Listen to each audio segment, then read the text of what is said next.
обука на луѓе кои што ќе работат со жртвите на семејно насилство. Спроведувана е од нивни колеги кои што веќе работат во таков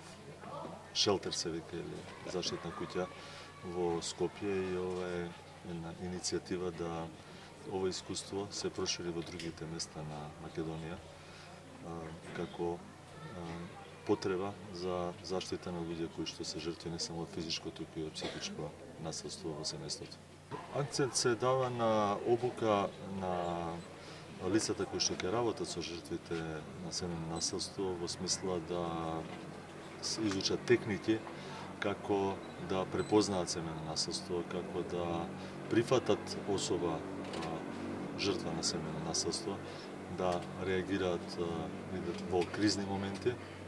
непосредно ќе дојдат во контакт со особа која што непосредно пред тоа претрпела семејно насилство, и како да развијат однос со таквите особи со цел да тој однос делува благопријатно на тие особи, за да им помогнат да ги надминат своите психолошки проблеми од семејното насилство. Битна карактеристика на шелтерите е затоа што нудат згрижување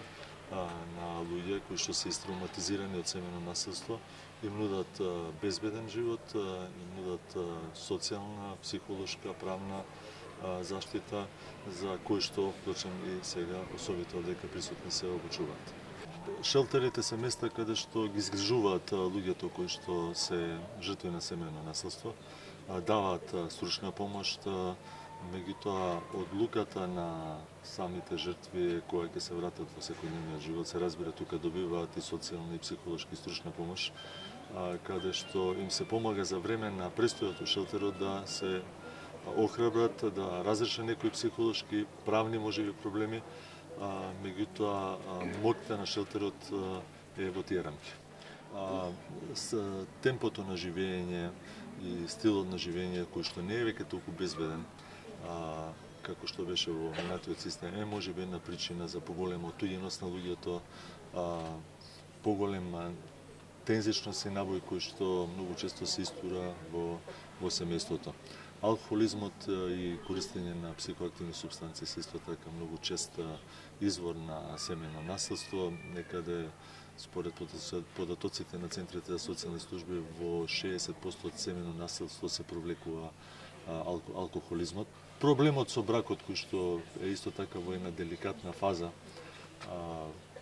во ваков еден историски и политички момент, е можеби причина за појачано семејно насилство, затоа што бракот станува се поделикатна институција за да се одржи. Од една страна е традиционалната брачна констелација, од друга страна се современи принципи на бракот, каде што исто така може да генерира зголемена тензија и појава на семејно насилство. Така, веќе сте запознаени дека денеска се одржува, дека е во тека одржувањето на 5-дневната работелница за стручниот тим што ќе работи во Центарот за згрижување на жртви од семејно насилство, што е дел од активностите на проектот за воспоставување на шелтер центар во општина Струмица, со цел стручните лица што ќе работат со жртвите да се здобиат со поголеми вештини и капацитети за психосоцијална поддршка на жртвите. Знаете дека договорот за воспоставување на шелтер центарот беше подпишан во месец јули помеѓу општина Струмица, Сдруженијето Хера од Скопје, Организација на жени и Македонската православна црква. Значи, тоа е само една од компонентите од целиот проект. Понатаму ќе се работи во развивање на стандардите за работа во шелтер центарот, кои што пак ќе бидат во согласност со стандардите и методолошките принципи на Заводот за социјални дејности, и ќе се работи согласно со политиките на протоколот за заедничко постапување со жртви на семејно насилство на национално ниво. Значи, откако ќе се подготват овие стандарди во текот на месец септември, стручниот тим ќе помине оваа обука, можеме понатаму да очекуваме и регистрација на шелтер центарот во Министерството за труд и социјална политика.